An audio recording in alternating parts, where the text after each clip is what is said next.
नमस्कार, मैं हूं विजयश्री और आप देख रहे हैं यूपी न्यूज। देश में टैक्सी सेवा का तरीका अब बदलने वाला है। दिसंबर 2025 से देश की पहली सहकारी टैक्सी सेवा भारत टैक्सी शुरू होने वाली है। इसमें ड्राइवर सिर्फ कर्मचारी नहीं बल्कि सह मालिक यानी कि को ओनर भी होंगे। इसका मतलब है कि हर ड्राइवर को अपनी मेहनत का पूरा लाभ मिलेगा। भारत टैक्सी का पायलट प्रोजेक्ट नवंबर से दिल्ली में शुरू होगा। पहले चरण में 650 ड्राइवर इसमें शामिल होंगे।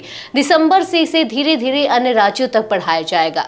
योजना है कि पहले चरण में 5000 ड्राइवर और महिला सारथी जुड़े। ये पहल सहकारिता मंत्रालय और राष्ट्रीय ई गवर्नेंस डिवीजन यानी कि NEGT ने मिलकर बनाई है। इसे चलाएगी सहकार टैक्सी कोऑपरेटिव लिमिटेड, जिसकी शुरुआत जून 2025 में 300 करोड़ रुपए की पूंजी से हुई थी। यह पूरी तरह सदस्यता आधारित मॉडल पर काम करेगा, यानी ड्राइवर कंपनी के सदस्य होंगे और हर राइड की पूरी कमाई उन्हें मिलेगी। ड्राइवरों को केवल एक मामूली सदस्यता शुल्क देना होगा। भारत टैक्सी की संचालन परिषद में देश की प्रमुख सहकारी संस्थाओं के लोग शामिल हैं।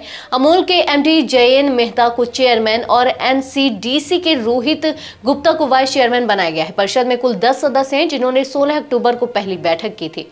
मालिकाना हक ओला उबर निजी कंपनियां हैं। भारत टैक्सी एक सहकारी संस्था है। कमीशन ओला उबर हर राइड से 20 से 25% कमीशन लेती है। भारत टैक्सी में 0% कमीशन। किराया ओला उबर डायनामिक है। भारत टैक्सी में स्थिर और साफ दरें। सुरक्षा पुलिस थानों से कनेक्शन और डिस्ट्रेस बटन। पहुंच सिर्फ शहर नहीं बल्कि गांव और छोटे शहर तक। भारत टैक्सी का मोबाइल ऐप नवंबर में लॉन्च होगा। यह ऐप हिंदी, इंग्लिश, मराठी और गुजराती में उपलब्ध होगा। यूजर इसे ओला या उबर की तरह इस्तेमाल कर सकते हैं। पहले चरण में 100 महिला ड्राइवर जुड़ेंगे। उन्हें मुफ्त प्रशिक्षण, बीमा और सुरक्षा उपकरण मिलेंगे। लक्ष्य है कि 2030 तक 15,000 महिला सारथी हों।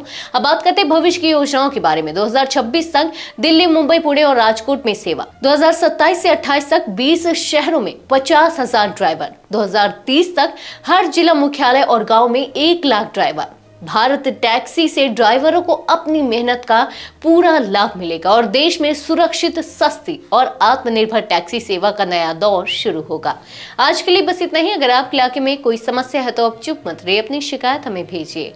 यूबी न्यूज आपकी आवाज को जिम्मेदारों तक पहुंचाएगा, निष्पक्षता और गोपनीयता के साथ। यूबी न्यूज, जनता की आवाज, जनता की ताकत।